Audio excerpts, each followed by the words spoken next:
Yo, what's up guys, it's Pat, and in this video I want to talk about the huge contradiction in the pickup industry of Western dating coaches who escaped to some third world country, preaching to their gullible audience living in the West that their game and their system works everywhere. And it's just hilarious. I don't want to drop names here, because the video would be too long, and I want to save my precious time as well as yours and don't want to keep you longer than needed. Somehow they start to believe their own hype.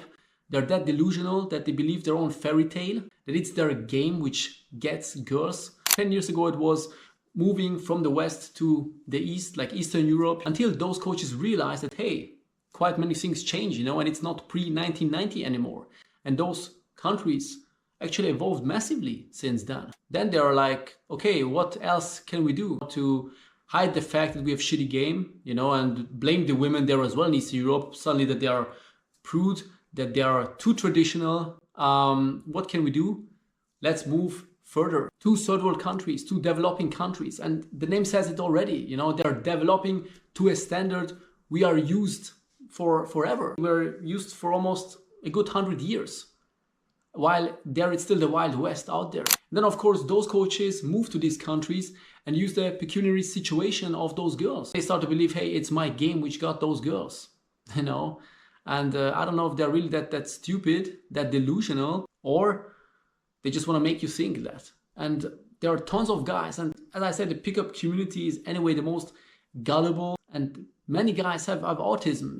Most of the guys, and I see it every time in the comment section, I just write with guys, they are on the spectrum disorder. That means they cannot distinguish between, or they see reality differently. They really believe that without questioning things. Why are these coaches, you think, telling you, hey man, you don't have to move, just stay in the West because, hey, my system, my game works everywhere, man. You don't have to move. Why do you want to move?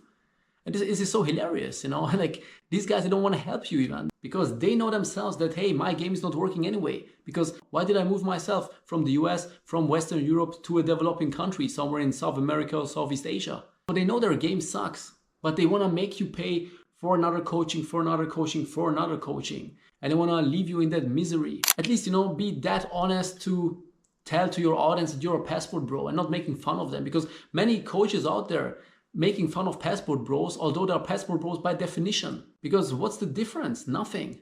Nothing. It's not your game which gets those girls, I can tell you that. War veterans from the Vietnam War, sitting in a wheelchair, chopped off legs, banging 5 different girls a day, effortlessly. And this guy never heard about game in his life, somewhere in Southeast Asia. Just the fact that he's a Westerner, just the fact that he has a white skin color gets him girls. And then, you have dating coaches bringing their audacity, showcasing their lifestyle, which they would never get in the West. Why do you think they escaped? And then what they're doing is they talk bad about women in the West. They say, hey man, I moved from here because, the women, they're not feminine enough, they're ugly, they're fat, they're not submissive, they're not traditional. It's complete bullshit, man. I have tons of personal stories from my own experience where I can tell you that the same girl who has been a total asshole to that one guy who bombarded him with shit tests, was dominating him, was a little submissive, traditional feminine girl towards me. Why you think is it like this? Because these guys have such a huge fake pickup persona. They think that girls will never see through that onion, but the girls screen immediately through it and they see the core. Same guys move to South America, to Southeast Asia and can dominate those poor girls living under unimaginable situations. I start to think, am I the only dating coach who lives in the West, games in the West, has coachings in the West? It's hilarious, It's funny that you have all these guys preaching that their system, their game works everywhere and they're the best, but then they live in some developing country. My principle is that you should learn game where it's the hardest for you. You shouldn't do this escapism as all these other dating coaches, but you should learn game in the city, in the country where it's the toughest for you. Only that game is real game.